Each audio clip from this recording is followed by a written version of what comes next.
Buenos días, amigos y amigas de Café de Economía. ¿Qué no hubiera dicho? Pero ya estamos en el mes de diciembre, en ese mes que todos lo cogemos, algunos con alegría, otros con ganas porque empiezan a venir vacaciones, fiestas y demás. Pero lo cierto es que empezamos un fin de semana antes del acueducto, es decir, hay fiesta el día 6, que es el día de la Constitución, hay fiesta el día 8, que es el día Inmaculada.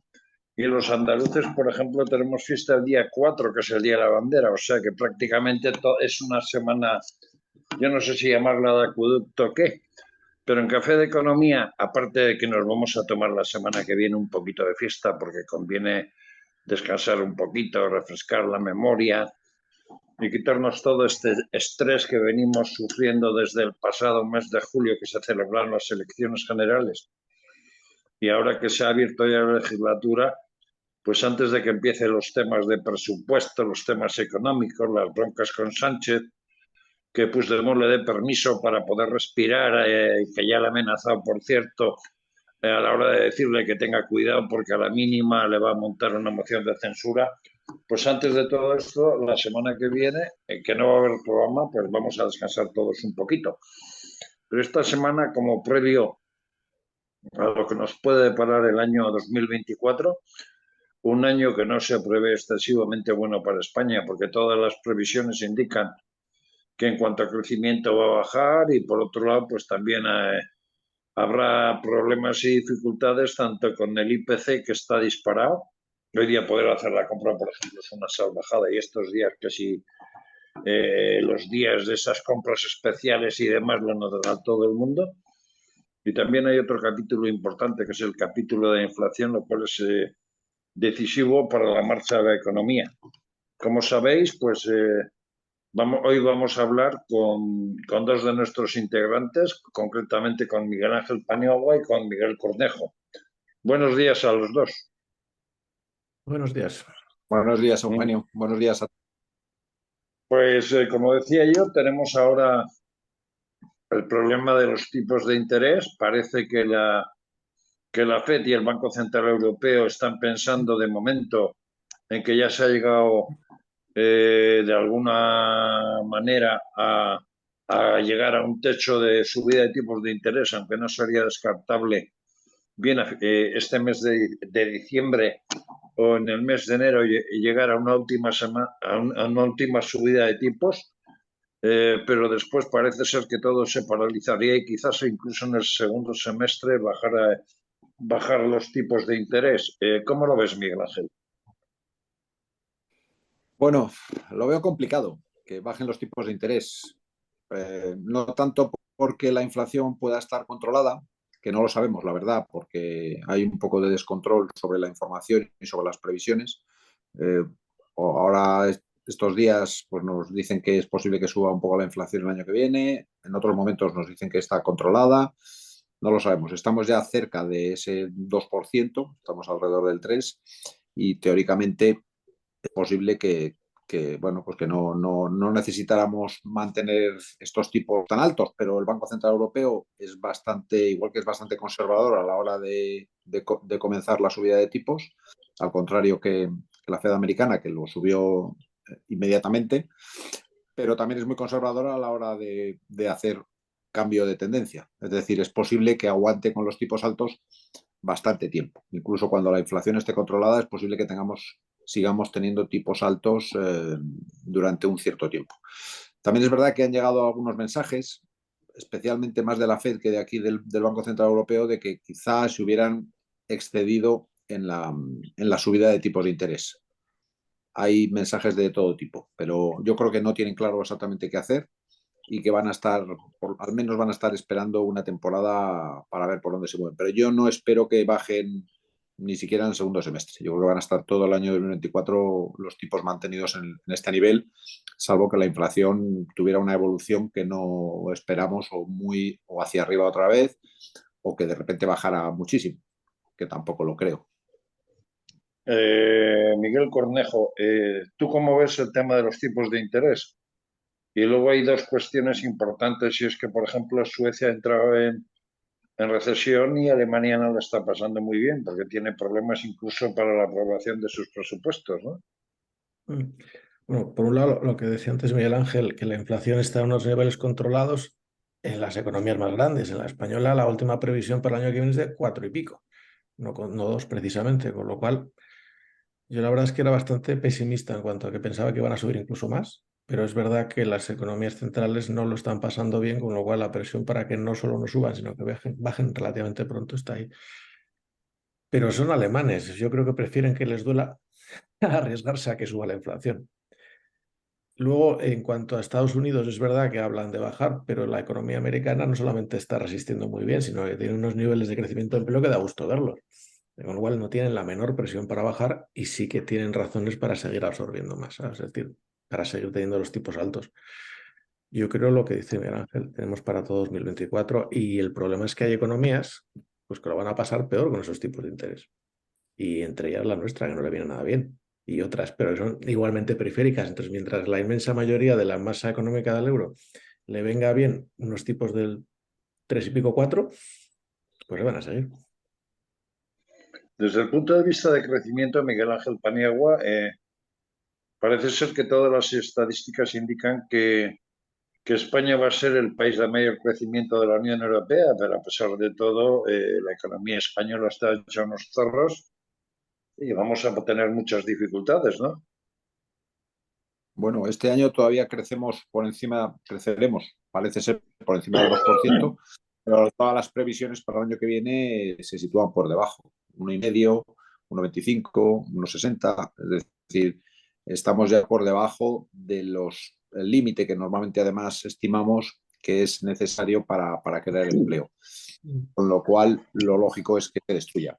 Y estas son las previsiones, que las cosas se pueden poner peor con una inflación relativamente razonable si no sube más de lo que está previsto.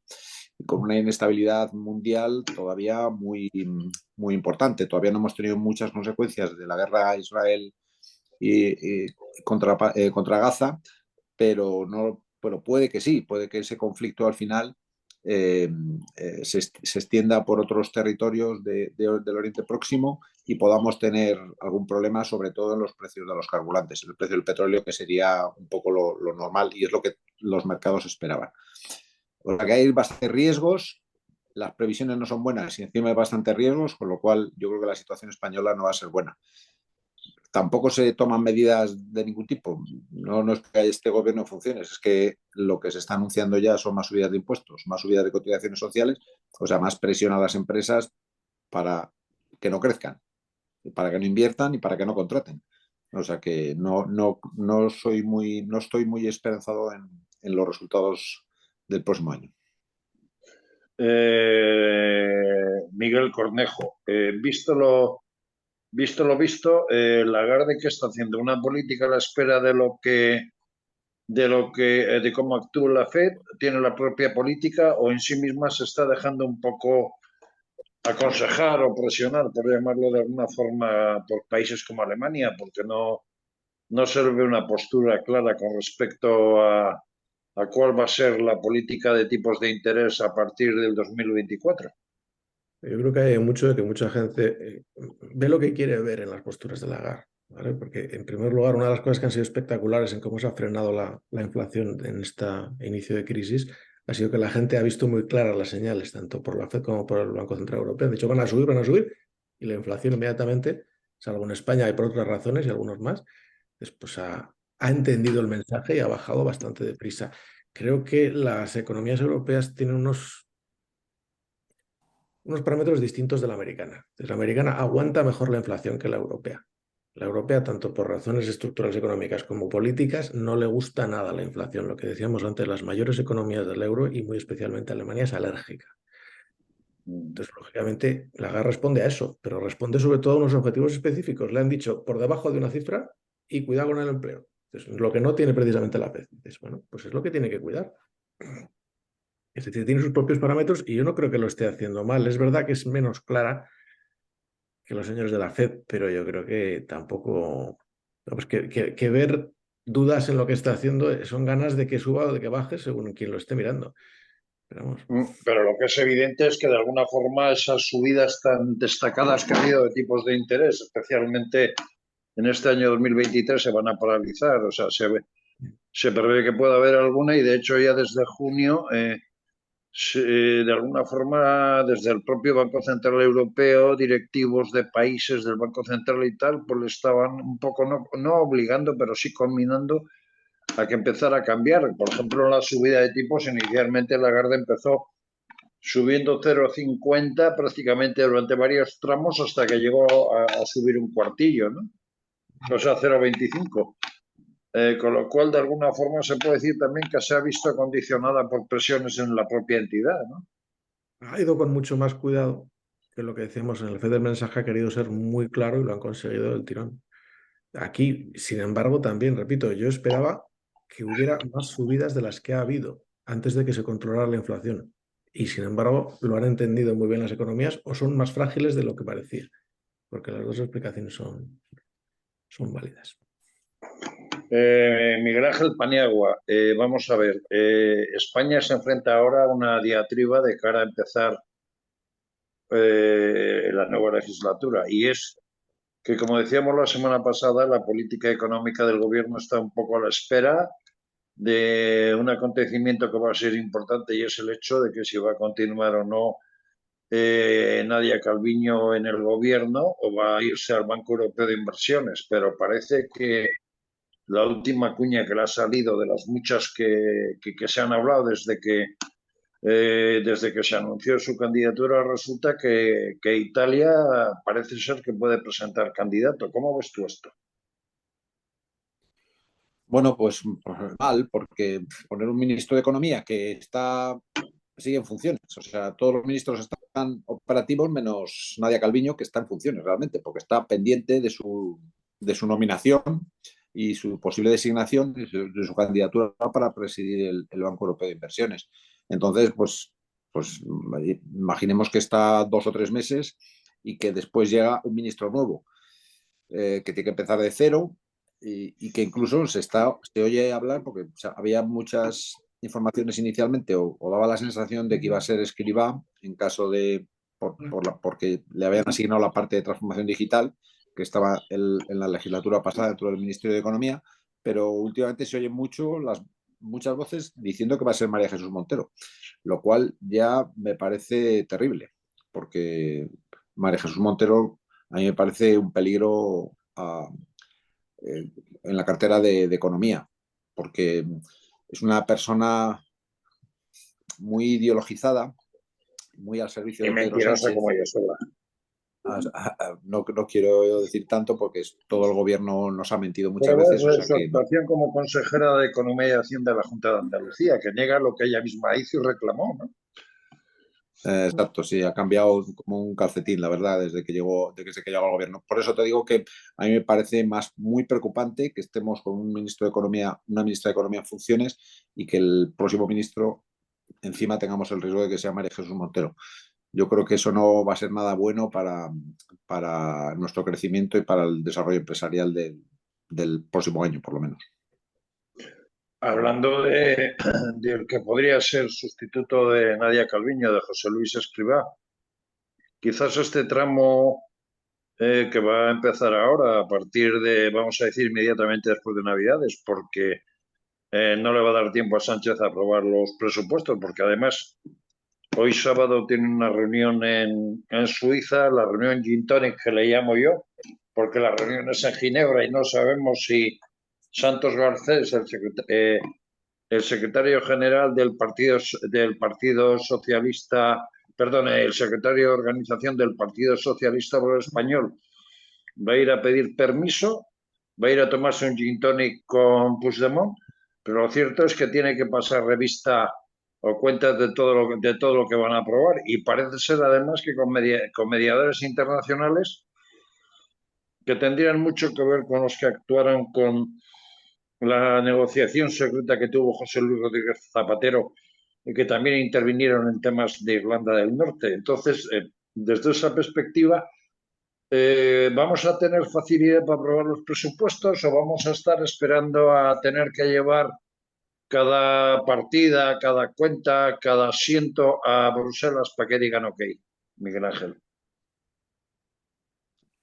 Bueno, a Suiza, a Ginebra, no a Bruselas, que es peor Sí, todavía. por eso decía que era la reunión del Gin Tonic por la Ginebra. Entonces tenemos que preguntarle cada partida de los presupuestos en Ginebra, ¿no?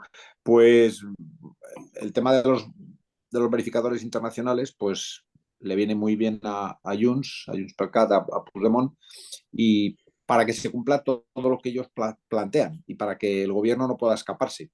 Con lo cual, pues yo, desde ese punto de vista, pues yo creo que va a cumplir el PSOE y este gobierno con todas las peticiones y todas las propuestas que le va a hacer Junts. Hay que hablar después, cuando hablamos de presupuestos, claro, Junts no tiene la misma idea de los presupuestos que pueda tener el PSOE o Sumar, y ahí no sabemos qué va a hacer Junts, no sabemos qué va a tener porque no están los acuerdos de investidura son acuerdos de temas más políticos que presupuestarios, y no sabemos qué postura va a tener de cara a los presupuestos. Y la verdad es que es una incertidumbre bastante grande la que tenemos sobre cómo van a ir y cómo van a poderse cerrar los presupuestos para el año que viene. Pero vamos, yo estoy seguro que lo va a cerrar. Quiere decir que Sánchez quiere asegurarse al menos 2 años de mandato y que va a cerrarles como sea. Les va a cerrar a Les martillazos da como sea. sorpresa, ¿no?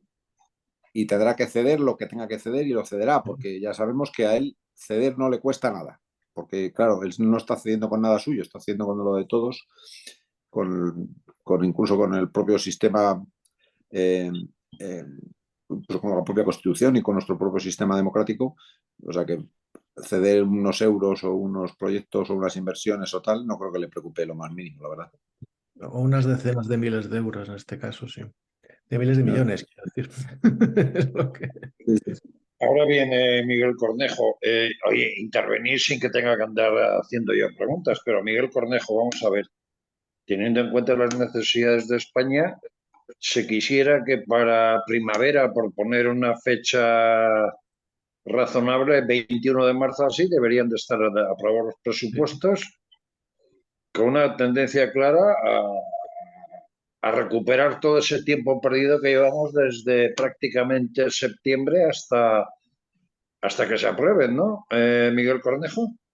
Pero no lo va a ver, como decía Miguel Ángel, va a haber un presupuesto y probablemente no hayan fechas, pero va a ser un presupuesto más expansivo de lo que debería ser, en el sentido de gasto, más expansivo en el sentido positivo también, y con muy poquito sentido en cuanto a crecimiento, en cuanto a reforma e inversión estructural, está claro. Eso es lo que ya está comprometido, eso es lo que ya está en los acuerdos con los amigos de Sumar. Recuerdo que, si no recuerdo mal, creo que fue ayer, algunos de estos últimos días, los empresarios catalanes estaban pidiendo que por favor se coordinaran con PNV y Junts para intentar parar este tipo de medidas. Pero si les va a dar igual. A Junts le da igual todo mientras en la parte política de los acuerdos siga adelante. Va a decir que sí, siempre y cuando haya una conversación pública en la que se comprometan a que el día tal se hace una declaración sobre que habrá referéndum o se progrese, que es probablemente lo que más les interesa, con la ley de amnistía. Y como tienen tiempo para progresar con ella de aquí a marzo, pues me temo que, como dice Ángel también, no se van a poder escapar si es que necesitan esa firma. Y ya han dicho que sí a casi todo lo de la amnistía, con lo cual habrá presupuesto y nos va a costar, como decíamos, en esas quitas de deuda que ya están prácticamente pintadas y nos va a costar casi seguramente con la parte de la ley de amnistía. El resto tarda mucho más en hacerse, pero esas dos cosas no. Pero imaginémonos, Miguel Ángel Paniagua, de que a primeros de año cambia la presidencia de la Unión Europea y demás, y se empiezan a decidir desde el Consejo y desde la Comisión iniciar las reglas fiscales. Con lo cual se supone que habría que reducir el gasto en países como España, que tenemos una deuda de casi 1.600.000 millones de euros, pues tenemos que empezar a reducir gasto. ¿Hasta qué punto nos puede perjudicar de cara al buen desarrollo de la economía que los presupuestos estén pendientes de un señor que negocia en Bruselas, vive en Waterloo y que de lo que pasa en España se la trae al peiro? Bueno, pues influye muchísimo y muy negativamente, lógicamente, porque él no está preocupado de lo que le pasa a la economía española ni al futuro del país. O sea, le importa cero. Entonces, yo no creo que a principio de año está claro que no va a cambiar la política europea porque las elecciones son en mayo, creo. No sé si son no sé qué días de mayo ya está cerrado, o en junio o en abril. Es decir, que habrá nueva Comisión Europea, pues seguramente, bueno, pues a finales de verano, principios de otoño tendremos nueva comisión y habrá nuevas ideas de lo que se quiere hacer, ¿no? Yo creo que no va a haber muchas diferencias en cuanto a los acuerdos para formar la Comisión Europea entre el Grupo Popular, los liberales y los socialistas, con lo cual no veo que haya demasiados cambios y no creo que vayan a presionar demasiado. Yo no espero mucho de Europa en cuanto a presión sobre las reglas fiscales. Es verdad que este año que viene han dicho que el propio gobierno ha dicho que se comprometía a bajar al 3% el déficit, pero a mí me parece absolutamente imposible. Eso era Es antes del imposible pacto. porque no, claro, son 100.000 millones más o menos lo que están comprometidos en los acuerdos con todos los partidos para la investidura. Es imposible, salvo que haya una subida de impuestos descomunal otra vez, que puede haberlo, porque la verdad Va a haber 14, no va a tiene haber nada. 14 subidas de impuestos a partir del 1 de enero del 2024. Y Sí, que pero o sea, con una ansiedad de recaudación que pueden rondar esos 100.000 millones de euros que necesita solo para compensar a Cataluña. No hemos hablado del País Vasco. ¿Mm? Pero es lo que bueno, es que decía. si encima compensamos, si tenemos que compensar deuda ahora en el próximo año directamente todo el FLA y al resto de comunidades autónomas también, es que entonces ya sí que es imposible. O sea, no cuadran las cuentas de ninguna manera. O sea, es inviable absolutamente. No puedes no reducir gastos, no puedes subir desproporcionadamente los gastos, subir los impuestos tienen un margen porque a partir de un momento no ni siquiera vas a recaudar más porque te cargas toda la actividad económica. Es Ahí, imposible. ahí está el límite, es lo que decía, que esa subida de impuestos es una salida en falso. En la medida en que se siguen jugando con esto, se acaba la inversión, tenemos un impacto en paro, tenemos un impacto en paro, ahí sí que se cae Sánchez. Con lo cual, no creo que lo quiera hacer. Fíjate que yo no sé cómo, pero me imagino que precisamente va a buscar el método Tsipras. Es decir, que le digan que tiene que hacer recortes, pero que se lo digan a punta de pistola. Que le digan que no puede cumplir los pactos, pero se lo digan desde Un poco Europa. al Es estilo la de la única manera carta de hacerlo. famosa de Zapatero, que le mandaron a Zapatero y la llamada a Obama y en ese plan, un poco en ese plan, ¿no? Eso es. Que diga, es que no me dejan, es que no puedo. Y entonces puede incumplir todas sus promesas y todos sus tratos y seguir en el gobierno y hacer algo medio normal, no vamos a decir sensato, pero solamente si puede señalar a alguien y decir, me está obligando. Y me parece, como dice Miguel Ángel, no tiene tiempo. Es que no hay, hasta después de las elecciones, voluntad de agarrarle y menos voluntad de recuperar el pacto de estabilidad y crecimiento. Eso es para 2024. 2024 con elecciones, como decíamos, a finales de primavera. Entonces, eso no viene pronto, con lo cual no nos salvamos del primer año de Sánchez y sus barbaridades. ¿Y qué te parece, Miguel Ángel, que resulta que se inicia la legislatura y como tarjeta de regalo nos viene desde Londres el embargo de cuentas del Reino de España y de parte de un edificio del Instituto Cervantes por valor de 800.000 euros por impago de temas de renovables y demás? Esto indica claramente que España está incumpliendo cierta inseguridad jurídica y luego, después de las locuras que ha hecho Sánchez con su reciente viaje a Israel, esto no puede dar lugar a que los inversores se escapen. De hecho, se habla de que empresas como Repsol, como Petronor y otras están guardándose planes de inversión que tenían en España. ¿Cómo lo ves? Bueno, no solo empresas españolas, sino empresas extranjeras. La caída de la inversión extranjera en España ya está siendo muy grande. Es bastante importante.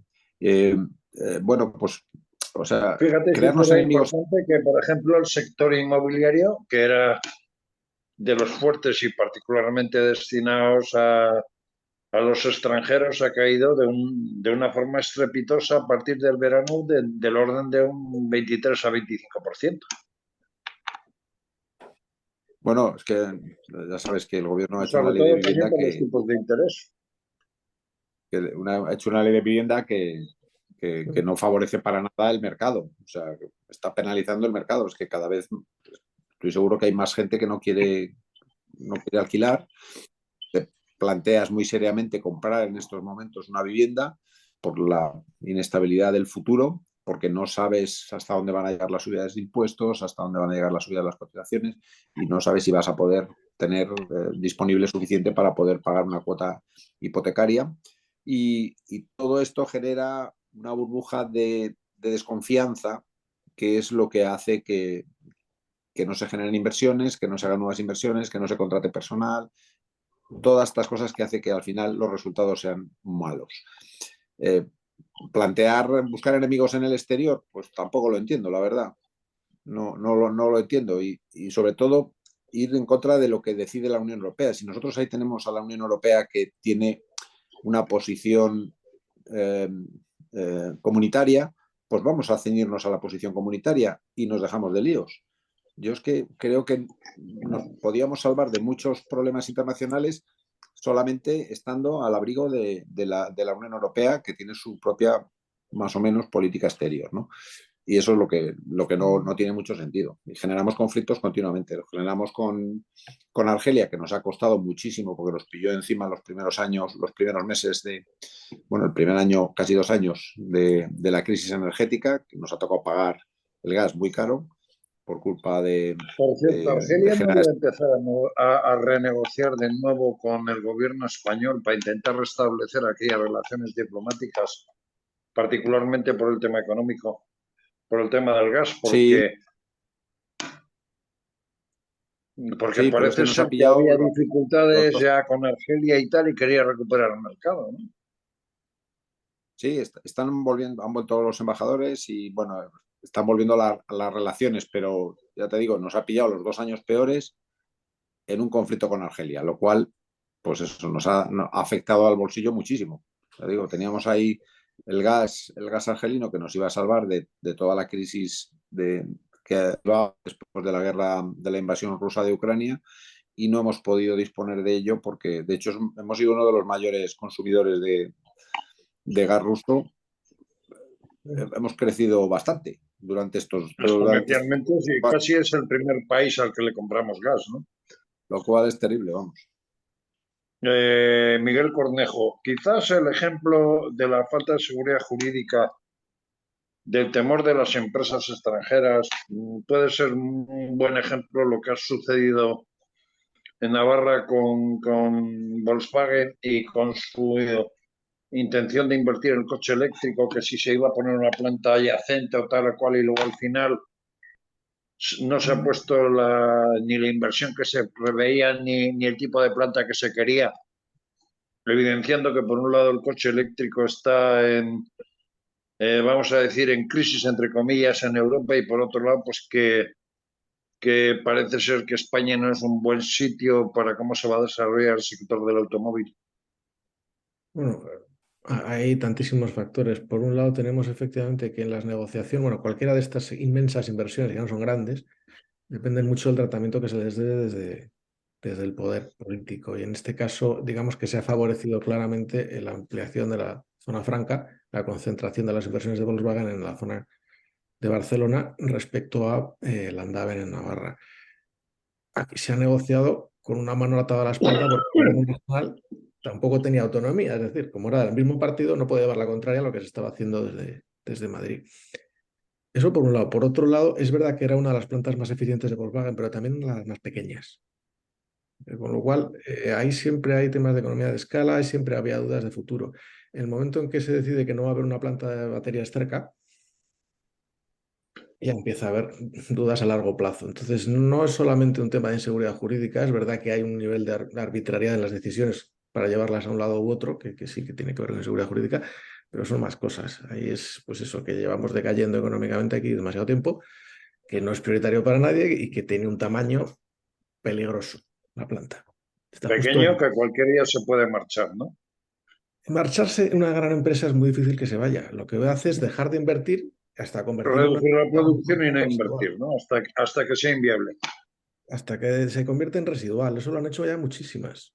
Si uno se fija en la economía navarra, pero eso da para otros programas, da muchísimo miedo lo que viene pasando. Pero en la Comunidad de Navarra y siendo Volkswagen hay un tema que es importante y es que Navarra tiene una importante dependencia del sector del automóvil y luego al ser una empresa alemana le concurre también otra cosa.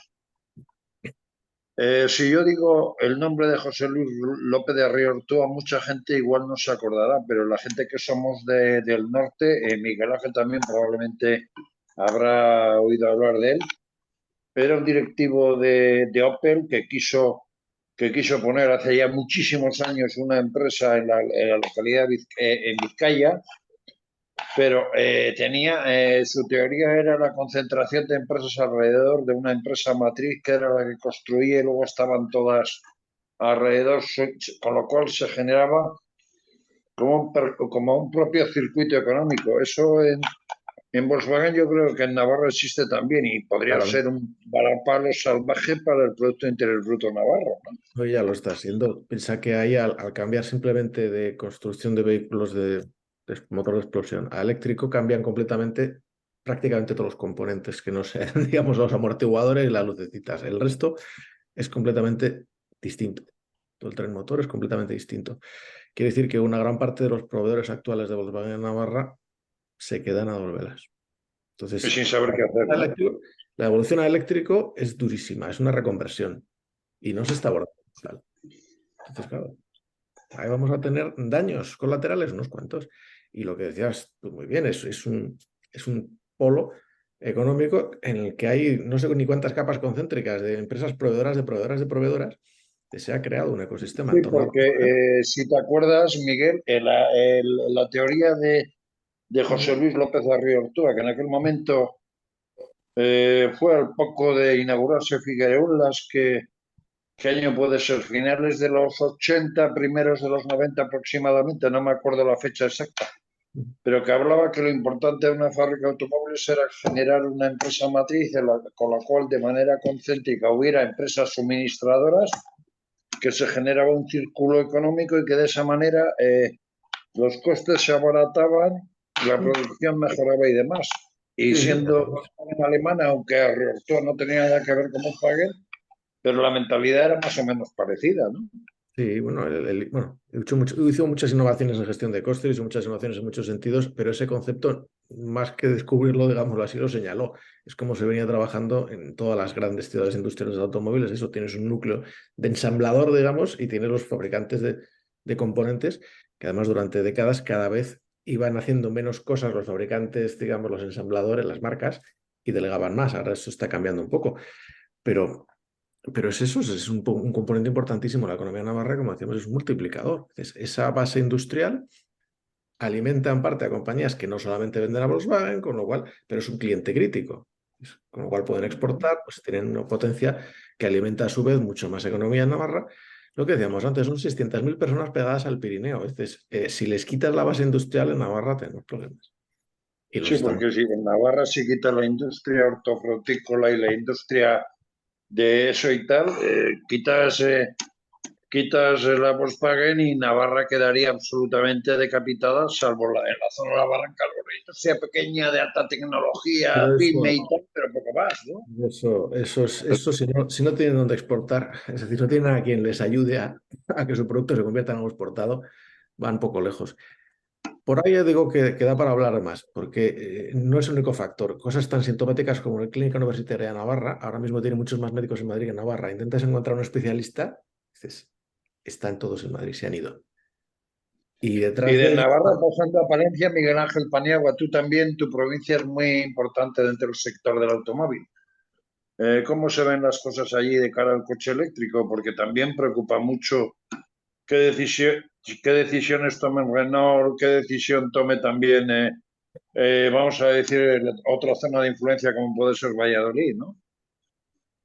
Sí, bueno, nosotros tenemos la suerte de que la fábrica de Palencia de Renault es la más moderna del grupo en España. Entonces, la viabilidad siempre, ya tenemos unos años más a mayores que el resto, ¿no? Solo por eso, ¿no? Porque es de las fábricas más modernas. El, El problema que tenemos, igual que puede tener Navarra, es el tema del cambio. Es que lo explicaba muy bien Miguel. Si el vehículo de combustión pasamos a un vehículo eléctrico y los componentes, las nuevas inversiones en baterías y en motores eléctricos no se están haciendo en los territorios donde está asentado el sector de la automoción, pues eso pone en peligro a las grandes fábricas que puedan plantearse moverse, desplazarse o incluso irse fuera de España, ¿no? Y ese es el riesgo un poco que tenemos, ¿no? Pero en principio, nosotros aquí en Palencia estamos bastante tranquilos. Renault tiene planes bastante importantes para la fábrica de Palencia para bastante tiempo y al ser la fábrica más moderna, pues esperamos que aguante el tirón durante años. Y por cierto, tú que eres de Palencia, que generalmente se exporta a través del puerto de Santander, ¿qué te parece esa rivalidad que se ha empezado entre dos puertos cercanos como es Santander-Bilbao, en donde el puerto de Bilbao ha ido a ofrecer a captar clientes al puerto de Santander y que por otra parte se espera que por estos pactos que tiene con el PNV que el puerto de Bilbao sea muy favorecido y el puerto de Santander no? Bueno, a mí la rivalidad entre puertos me parece fenomenal.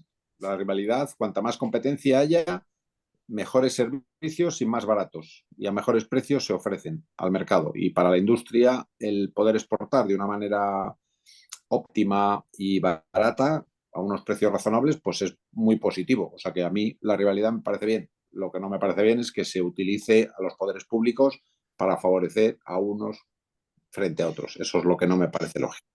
Esto es una competencia de mercado y el que mejor lo haga se llevará más negocio, que es de lo que se trata, es lo que se basa en la economía de mercado y es Sí, lo que pero para hace. eso hace falta, pero para eso hace falta infraestructuras e inversiones en infraestructuras.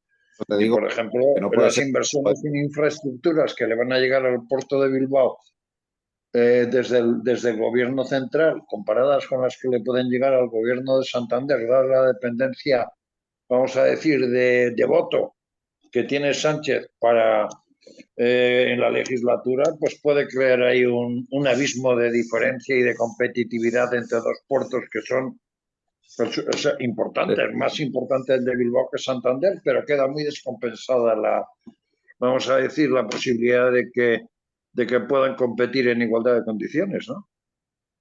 Sí, pero bueno, no solo en el tema de los puertos, es que si todas las inversiones van para las comunidades más ricas de España, pues lógicamente el resto de comunidades se va a ver afectada. O sea, está claro que Castilla y León, Galicia, Cantabria, Asturias, Castilla-La Mancha, Extremadura, Andalucía, Valencia, todas las comunidades se van a ver afectadas.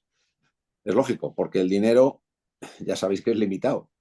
Y hay lo que hay. Si lo dedicas a uno, pues no lo puedes dedicar a los demás. Es que es una No, obviedad. Y entonces, tiene la y atención. además va a favorecer a las comunidades más ricas, lo cual a mí me parece terrible y dejar abandonadas a las comunidades que están en peores condiciones.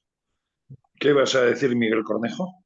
Decía que es el dinero y es la atención, no solamente que se invierta más de lo que sería proporcionalmente justo o de lo que sería sano para un poquito de redistribución, sino que es que simplemente que se priorice, se atienda, se dedique mucho más cariño, que a veces importa más que la inversión, mucha más atención por parte del gobierno y de diplomáticos a favorecer unas regiones que a otras. Entonces, cuando una región sabes que si llamas te van a atender y otra no sabes ni si te van a hacer ni caso, pues sabes a dónde acaba yendo la inversión. Pero fijaros por qué lo decía, porque por ejemplo voy a poner el caso de Cantabria, que es un caso muy significativo. Miguel Ángel Revilla con el PSOE estaba gobernando en Cantabria y era socio de Pedro Sánchez en su primera legislatura, con lo cual acordaron la renovación de la flota de vagones de Renfe en Cantabria, desde el punto de vista interior, porque vamos, Renfe en Cantabria en cercanías y tal es un desastre y además, por otro lado, también el tren que concurre a Madrid, en Reynosa, tiene rupturas de catenaría constantemente. Pero ocurrieron dos cosas. En primer lugar, los trenes que estaban previstos para Cantabria, una parte se los llevó Euskotren y la segunda parte es que los trenes no entraban por los túneles.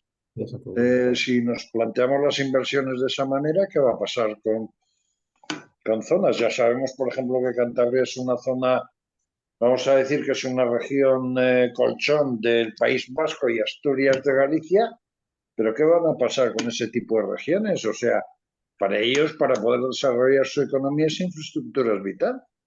Ujú. Bueno, es que Sí, después pero lo que hay va que a pasar hacerlas con bien. Extremadura, Después hay perdón. que gestionar bien. Que ese es el otro problema, que encima hay que gestionar bien. Yo lo que no acabo de entender, no sé cómo Revilla ha podido pactar con Sánchez, porque es un trilero, lo conocemos todos perfectamente, no le ha dado prácticamente nada a Cantabria. El PNV, después de pasar una legislatura en la que no ha cumplido el PSOE la mayor parte de los acuerdos que tenían para apoyar al gobierno, sigue apoyando al gobierno. Yo, la verdad, no acabo de entender muy bien si están defendiendo más su propia vida política, su propia subsistencia política, que el interés de sus territorios. Yo creo que no están defendiendo realmente el interés de sus territorios. Al Yo también. PNV lo que le ocurre es que, por un lado, o sea, el PNV tiene dos vidas, una que es la vida económica, en la cual está formada por el gran empresariado vasco, que por otra parte se ha visto reducido a Petronor, a directivos en varias empresas importantes, pero prácticamente una región como el País Vasco ha dejado de ser puntera desde el punto de vista empresarial porque, por ejemplo, Vizcaya se está dedicando prácticamente al comercio, al turismo y pasar a ser una provincia de servicios. Guipúzcoa sí tiene potencial en máquina, herramienta y tal, pero tiene otra infraestructura completamente distinta. Y claro, el PNV lo que está haciendo ahora es conservar el hecho de intentar seguir en el poder porque tiene miedo a Bildu. Bildu le está comiendo la tostada en aquellas zonas que se pueden calificar antes obreras, ¿no? Hasta el punto de crear el PNV un candidato artificial del que ya hablaremos mucho más adelante porque es un candidato artificial. Ya explicaremos más adelante por qué. Miguel, prácticamente para finalizar, viendo todo esto, ¿cómo podemos calcular que nos viene el año 24? ¿Qué podemos decir a la gente con respecto al año 24? Porque claro, ahora viene el Puente de la Constitución, el Puente Inmaculada. En las zonas que tenéis frío y nieve, ¿os apetecerá ir a la estación de esquí o estar en las fiestas familiares? Y no nos vamos a olvidar de la situación que está España. Y la cuesta de enero, yo no sé si va a ser pared de enero. ¿Qué le podemos decir a la gente con respecto a la inflación, los tipos de interés y cuál va a ser el panorama de partida en el año 2024? Yo diría que lo que hay que recomendar es prudencia, porque así como este verano pasado y con la salida del COVID la gente salió en tromba y se gastó y se viajó y se hizo, pensando que todo iba a mejorar, que el paro bajaba, que la economía iba bien, que bueno, que ya se había acabado. Este año que viene es de prudencia, es de intentar asegurar, por lo que decía antes Miguel Ángel, dice que con la que viene ahora, ¿me puedo meter en este charco? Solo si estoy seguro. Es decir, es un año de prudencia hasta que se vea por dónde vienen las tortas, que vendrán unas cuantas. Sabemos que no va a haber el crecimiento que nos gustaría, sabemos que va a haber más inflación de la que nos gustaría, sabemos que es probable que eso se traduzca en ralentización del crecimiento del empleo, que seguirá siendo además tan inestable en cuanto a tan precario como viene siendo. Dices, y a nivel macro va a ser complicadísimo, pero es, digamos, mes a mes y sobre todo mucha prudencia. Miguel Ángel Paniagua, ya prácticamente para finalizar, el Partido Popular ha hecho una reestructuración y reforzamiento de sus órganos directivos. En el Congreso estáis, vamos a decir, empezando a afilar las hachas para empezar a lanzarlas al gobierno en materia económica y demás. ¿Cómo prevéis las cosas? Y por otro lado, ¿qué planes vais a ir pensando hasta que defináis una, no diría yo que política económica, pero sí unas justificaciones a las actuaciones del gobierno?